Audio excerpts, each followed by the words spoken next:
मणिपुरनि पातिमुंगनतियै तांशाला north gate आमसायो ख्लाइजाखा खादुमानि फुनुखा सारा भारत गणतांत्रिक नारी समिति मानजाखा सारा भारत गणतांत्रिक नारी समितिनि अजामाजु रुमा दास तै गुबुन अजामारक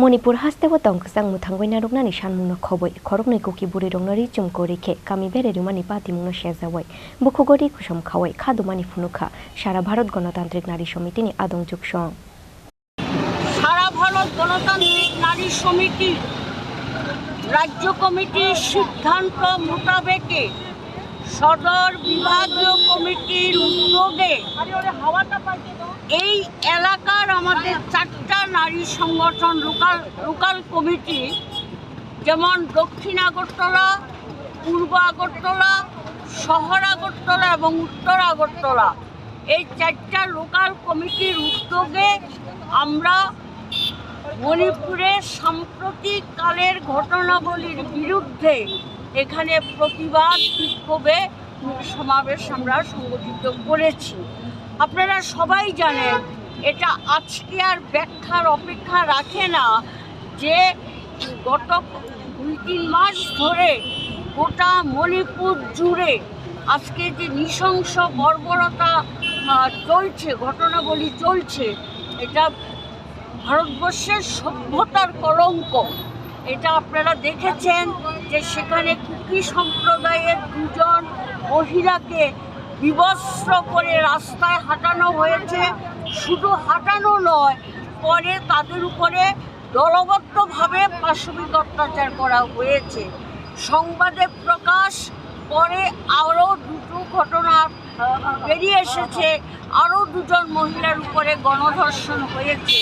এগুলো হচ্ছে প্রকাশিত সংবাদ, কিন্তু লোকচক্ষুর অন্তরালে কুকি সম্প্রদায়ের মেয়েদের উপরে নানাভাবেই সেখানে অত্যাচার নির্যাতন শ্লীলতাহানি পাশবিক অত্যাচার এগুলো সংগঠিত হয়েছে।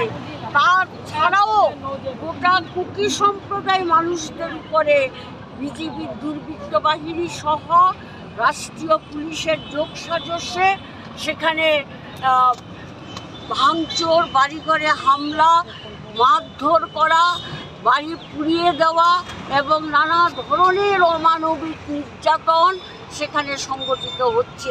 গোটা ভারতবর্ষের শুভবুদ্ধি সম্পন্ন মানুষ মণিপুরের ঘটনাতে আজকে বিচলিত এবং তারা প্রতিবাদ জানাচ্ছেন।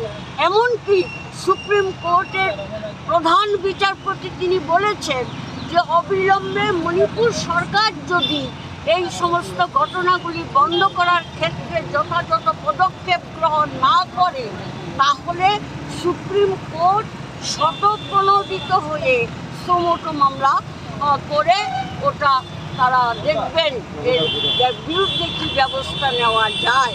তা আমরা আজকে আমাদের এই বিক্ষোভ সমাবেশ থেকে আমরা দাবি করেছি অবিলম্বে মণিপুরের বীরেন্দ্র সিং মন্ত্রিসভার মুখ্যমন্ত্রীর পদ থেকে তাকে সরাতে হবে, তাকে বাতিল করতে হবে। আমরা দাবি করেছি যেই সমস্ত মেয়েদের উপরে যেই নারকীয় সমস্ত ঘটনা ঘটেছে সেগুলো যথাযথ তদন্ত করতে হবে এবং দোষীদের কঠোর শাস্তি বিধান করতে হবে। শাস্তি বিধানের নামে যে মামলা দায়ের করা হয় সেগুলো আইনের ফাঁক দিয়ে আসামিরা বেরিয়ে যায়। আমরা বলছি এমন আইনের ধারা দেওয়া দরকার যাতে আসামি পার না পায়। আমাদের 3 নম্বর দাবি হচ্ছে ক্ষতিগ্রস্ত, আক্রান্ত, সর্বশান্ত মানুষকে অবিলম্বে মণিপুর সরকার যেন যথাযথ পুনর্বাসনের ব্যবস্থা করে। এই 3টা দাবি মূলত আমাদের সামনে। আর আমাদের রাজ্যের নারী নির্যাতনের ঘটনাগুলো তো আছেই, এগুলো আমরা বারবার প্রতিবাদ করেছি। আজকে মণিপুর প্রসঙ্গে ত্রিপুরার বিষয়টাও এসে যায়। ব্যুরো রিপোর্ট চিনি খরাং।